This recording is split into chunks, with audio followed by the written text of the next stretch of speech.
ஸ்ரீராம ஜெயம். Sun ஜோதிடம் YouTube channel நேயர்கள் அனைவருக்கும் நன்றியும் வணக்கம். என்ன அன்பர்களே, நீண்ட இடைவெளிக்கு பிறகு ஒரு பதிவு. நம்ம செவ்வாய் தோஷத்தை பற்றி பார்த்துட்டு வந்தோம். 4ஆம் இடத்தில் இருந்த செவ்வாய் என்ன செய்யும் என்பதை நம்ம சென்ற பதிவில் பார்த்தோம். தற்போது 7ஆம் இடத்தில் செவ்வாய் இருந்தால் என்ன செய்யும்? ஒவ்வொரு ராசிக்கும் மூல நூல்களிலே கொடுக்கப்பட்டுள்ளது. செவ்வாய் 1, 2, 4, 7, 8, 12ஆம் இடத்திலே இருந்தால் செவ்வாய் தோஷம் என்று மூல நூல்களிலும் நம்மளுடைய முன்னோர்கள் வகுத்த நூல்களிலும் உள்ளது. நான் படித்த பாடமும் இதுதான். இந்த செவ்வாய் தோஷம் என்ன செய்ய போகிறது? திருமண காலத்தின் போது மட்டும் ஏன் செவ்வாய் தோஷத்தை பார்க்க வேண்டும் என்ற ஒரு விவாதமும் இருக்கிறது. இது பல பதிவில் நான் கொடுத்துருக்கிறேன். தோஷம் எந்தெந்த காலத்துக்கு எந்தெந்த தோஷத்தை பார்க்க வேண்டும் என்பது ஒரு விதி. அதுதான் கால தேச யுக்தி வருதமானம் அடிப்படையில் பார்க்கிறது. ஒரு அன்பர் குழந்தை சிறு வயதிலே படிக்கும் பொழுது அந்த குழந்தை நல்லா படிக்குமா என்பது ஜோதிட விதி பிரகாரம் பார்க்கப்படுகிறது. அது 2ஆம் இடம் நன்றாக இருக்கிறதா, 4ஆம் இடம் நன்றாக இருக்கிறதா, அதாவது கல்வி ஸ்தானம் என்பது 2, 3, 4, 5, 9, 11 இந்த ஸ்தானங்கள் கல்வி ஸ்தானங்கள். ஒரு குழந்தைக்கு 2ஆம் இடமும் 3ஆம் இடமும் 4ஆம் இடமும் 5ஆம் இடமும் 9ஆம் இடம் 11ஆம் இடமும் இருந்தால் பகுத்தறிவு, நல் சிந்தனைகள் அதாவது சமுதாயத்திலே ஒரு சிறந்த கல்வியாளனாக வருவார்கள் என்பது தான் அப்போ குழந்தைக்கு படிக்கும் பொழுது இந்த ஸ்தானங்கள் நன்றாக இருக்கிறதா, ஸ்தானாதிபதிகள் நன்றாக இருக்கிறதா என்று பார்ப்பார்கள். இதை ஏன் சொல்ல வரேன்னா, இது ஒரு விவாதமாக எடுத்துகிட்டு போகிறாங்க. திருமணத்தின் போது மட்டும் ஏன் செவ்வாய் தோஷம் ராகு தோஷம் பார்க்கிறது, செவ்வாய் தோஷம் பார்க்கப்படுகிறது, கால சர்ப தோஷம் பார்க்கப்படுகிறது, நாகதோஷம் பார்க்கப்படுகிறது, சர்ப தோஷங்கள் பார்க்கப்படுகிறது என்ற ஒரு விவாதம் ஜோதிடருக்குள்ளேயே ஒரு விவாதமாக இருக்கிறது. இது ஜோதிடர்களே பேசுவது என்பது ஒரு வியப்பத்தக்க ஒரு அரிதான நிகழ்ச்சியாக கருதுகிறேன். ஒவ்வொரு காலத்திற்கு ஏற்பதான் அந்த செவ்வாய் ஒவ்வொரு தோஷத்தை ஒரு விதியை நம்ம பயன்படுத்துகிறோம். வீடு கட்டும் பொழுது தான் கடைக்கால் போடுகிறோம். கடைக்கால் போட்டு அதுக்கு நம்ம கட்டும் வீட்டின் அளவிற்கு ஏற்ப பொருளை வாங்குகிறோம். அதுக்காக அதிக எப்போதெல்லாம் நம்ம அந்த வீடு கட்டுவதற்கு சிறுக சேகரிக்க இருப்பதில்லை இல்லையா? அதே போல் தான் திருமணத்தின் காலத்தின் போது மட்டும் ஏன் அந்த தோஷத்தை நம்ம பார்க்கப்படுகிறோம்னா, திருமணத்திற்கு ஏற்ற பாவகங்கள் 2, 4 அதாவது திருமணத்துக்கு ஏற்ற பாவகங்கள் 2, 3, 4, 5, 7, 8, 12 மற்றும் லக்னம். இது திருமணத்திற்கு மிக மிக முக்கியமான பாவகங்கள் ஆகும்.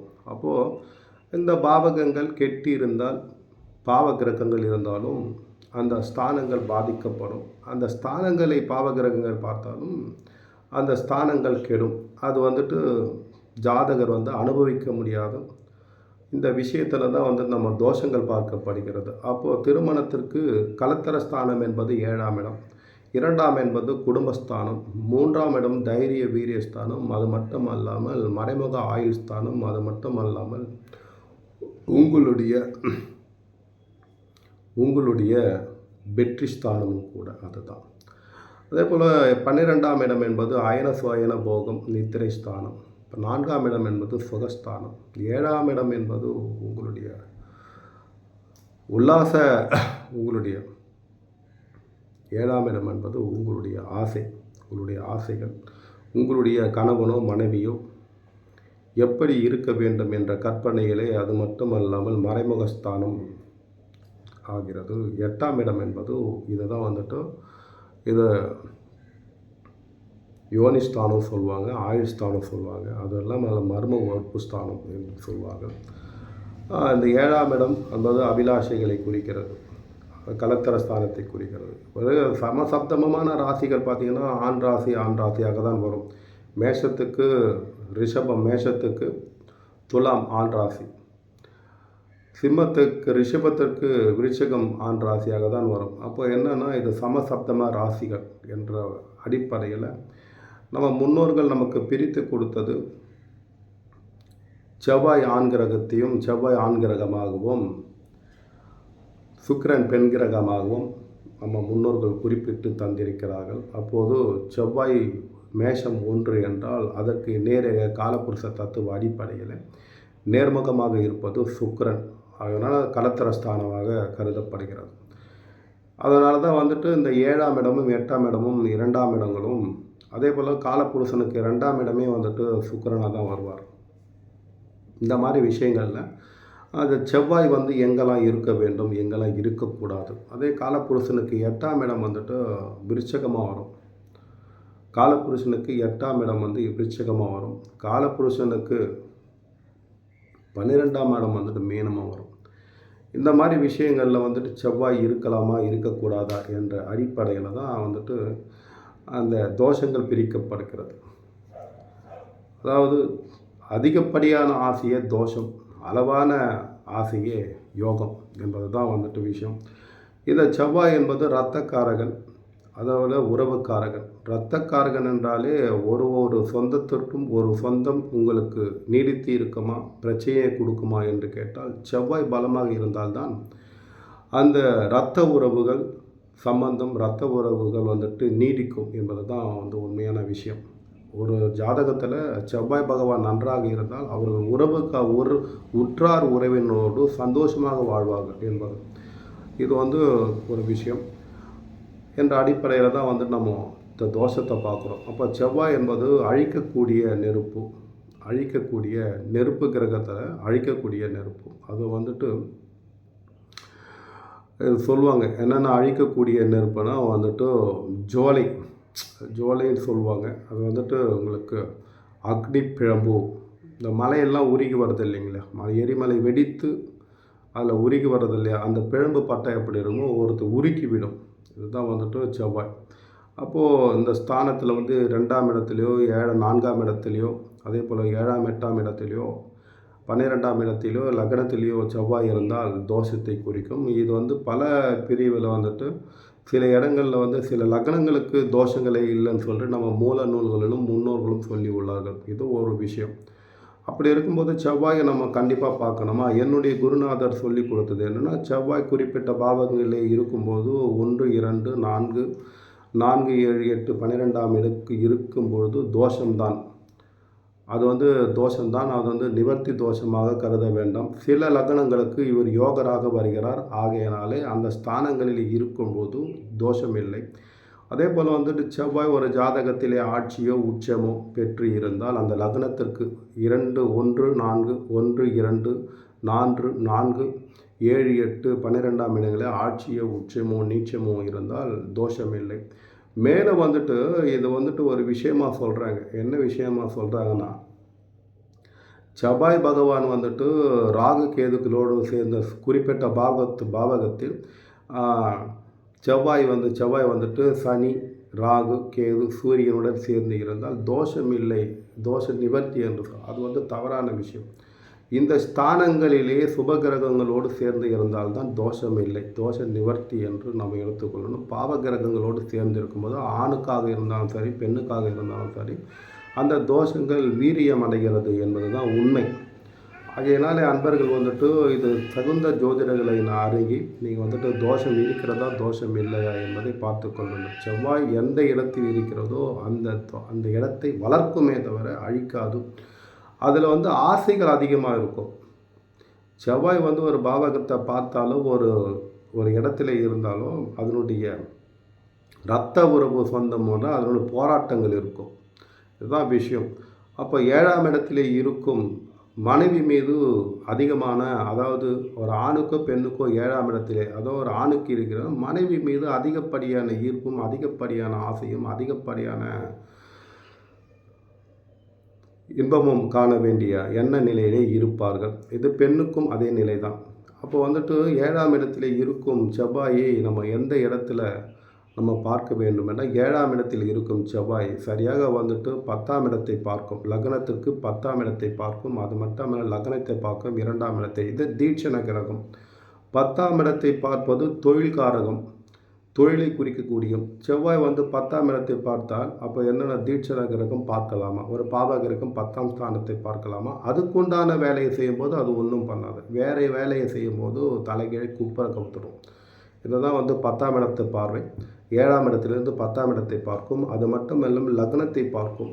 இப்போ லக்னத்தை பார்க்கும்போது 7ஆம் இடத்தில் இருந்த லக்னத்தை பார்க்கும். அதுக்கு ஏற்ற உறவுக்காரக நிலையை நம்ம சீராக அமைத்து தரும்போது அந்த செவ்வாய் தோஷத்தை ஒன்றும் பண்ணுறாது.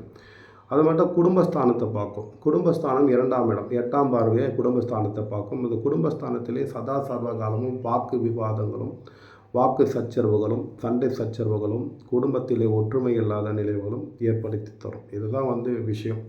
அப்போது இந்த மாதிரி செவ்வாய் தோஷம் உள்ள ஜாதகர்களுக்கு